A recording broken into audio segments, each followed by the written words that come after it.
Over half of work-related injuries in Canada are due to repetitive strain injury. The problem affects millions of Canadians in every sector of the workplace. The cost of these injuries to society is estimated at over $26 billion a year. But the number of broken dreams cannot be counted. People, they don't understand. If they don't have RSI, they don't understand what you're feeling. Because I've been in pain every day for the last 7 years. RSI did that to me. My work did that to me. Like over 2 million Canadians, Audrey Parks suffers from a work-related repetitive strain severe enough to leave her permanently disabled. When it happened, she was working in a busy office.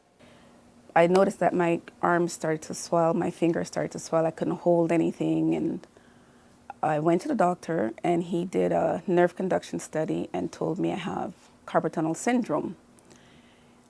I asked him, how did this start? He goes, well, more than likely it relates to your work. Turn around. According to Dr. Roland Wong, who's been treating musculoskeletal injuries for over 30 years, cases like Audrey's are common and becoming more so. There is a misconception that office workers are in very safe environment. But in fact, they do very repetitive work. The workplace setup for the computer monitor may not be appropriate, and therefore they will have pain in the neck and back.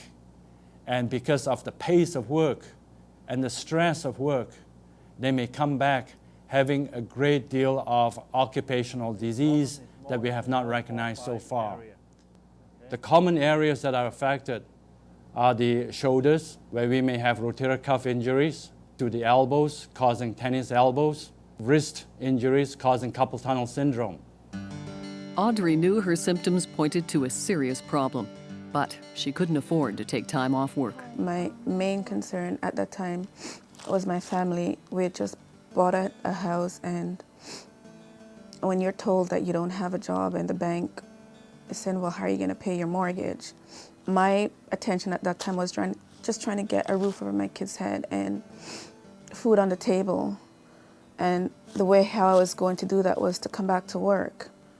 My children, they had to grow up fast.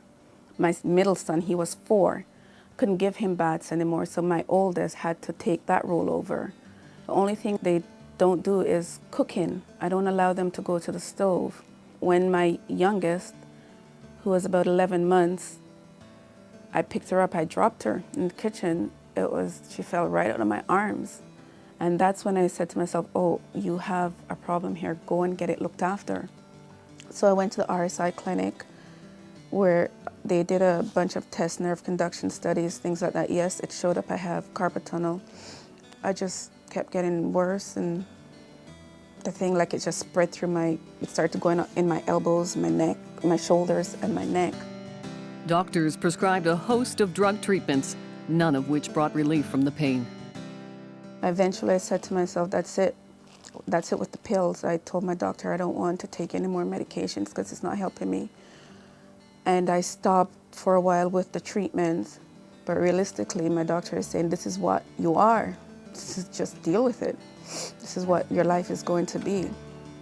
Audrey now works with the aid of a headset and voice recognition software. But modern technology cannot undo the emotional damage she has endured.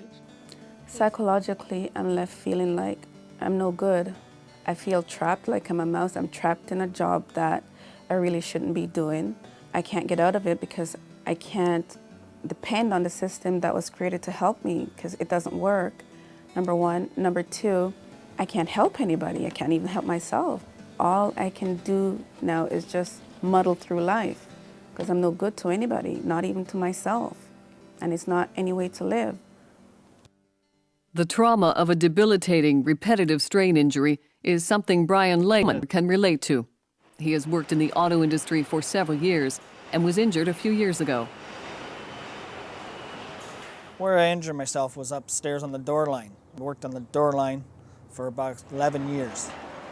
Part of Brian's job was to squeeze a molding into place over each car door, a forceful task that made him a prime candidate for repetitive strain injury.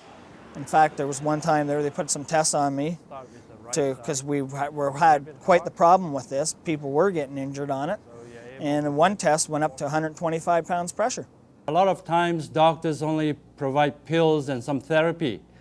And nobody really asks, why do you have this problem? They don't ask, where do you work? That's the key question.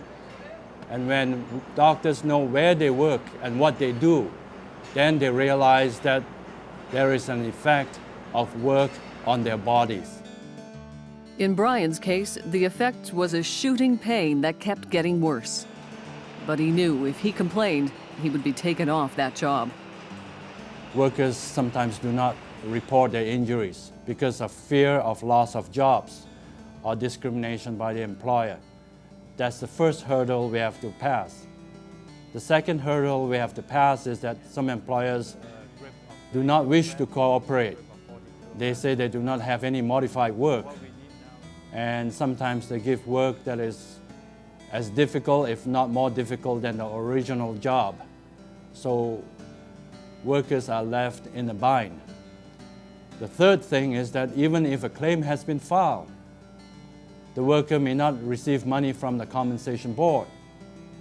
And so they would prefer to keep quiet and to work with their injuries. Well, as you see, I've gone 4 years through this pain and suffering that I'm still swollen. It's a big comparison. It's like that every day. That has not gone down once at all. And I've had surgery here and surgery in here. And they can't fix me. Brian now takes life day by day, dealing with the pain of his injury and trying to dull it with medication. But there's nothing he can do to dull his emotional pain. One summer I went to a cottage. Beautiful, nice looking island right in front of the cottage, not too far away. I thought I might swim over there. So I took a tube, went over there and walked all around the whole island. I'm a great swimmer. I decided to, okay, I'm going to swim back. It's not that far. I got halfway. I got myself in real big trouble. And I yelled to the people on shore, my wife, his friends, and I said, look guys, I'm in real trouble here. Somebody's going to have to come and help me. They had to jump in the boat and come and get me. What's that done to me now? I think about swimming all the time. How am I really going to go out and do some swimming? I'm fear of water. So affect your personal life? Definitely. I look at my kids. They're growing up now, but they're going to have grandkids. How do I teach them how to swim? How do I do things? Every work injury that we have has two components. One is a physical injury. The other one is a psychological injury.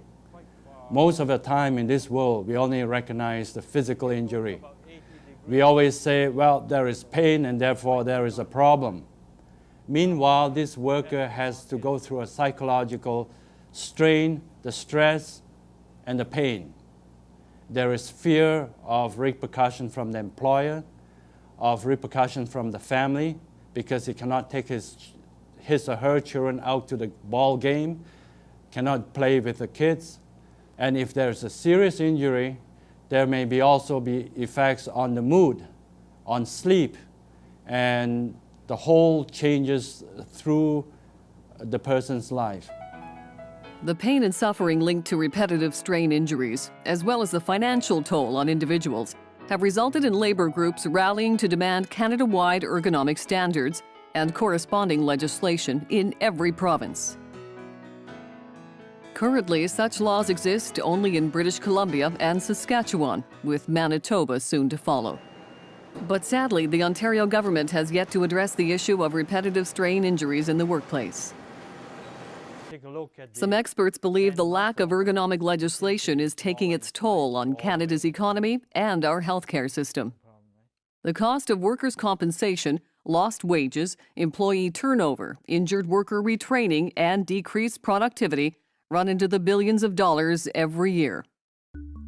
And what's worse, these costs continue to manifest themselves for years after the injuries occur. This was the original mailroom setup, and it was originally designed because they didn't anticipate the amount of mail that would be sorted, nor the number of hours that would have to the sorting would have to take place over. So over time, I recognized that there was a shooting pain that was coming down through my back and into my leg, and my sciatic nerve was affected. The repetitive nature of the job resulted in repetitive strain injuries. Kathleen filed a workers' compensation claim in 1994. Luckily, that's when her story turned into one of good news. Her employer recognized the problem, then took a proactive approach to solving it in an attempt to prevent further injuries. The workstations themselves have been redesigned and reconfigured to accommodate individual sorting needs, individual sorting person's arm lengths, and different heights, so that you can be accommodated in a sitting position and lower the table. And if you choose to stand, then the table can be adjusted to accommodate individual height of individual workers' needs. Canada-wide legislation in ergonomics is long overdue. It's the only way to ensure a reduction of musculoskeletal injuries in the workplace. However, getting a regulation passed takes much time and effort. But that doesn't mean workers can't continue to push for changes in the workplace aimed at eliminating the hazards that cause these injuries in the first place. If it hurts, it hurts. Do not do it anymore. Do not put yourself in a predicament like I have. There is help out there. I can't hold a power drill, I can't hold a hammer, and I can't even hold a paintbrush. And it's frustrating, it really is. There's some kind of a taboo that if you have it, then you're weak or something, but that's not it. Your body is doing things that it wasn't meant to do. I now realize that working for 7 years and doing the same job over and over again because it was wrongly designed has now affected me, my life, my family life, and especially the hobbies that I like to do at home. It was very difficult on my kids in the beginning because I went from a mother who was very involved with her children to a mom who just sits down, I can't play games with them as much as I used to. I'm tired because the pain that I have, I'm not any fun anymore.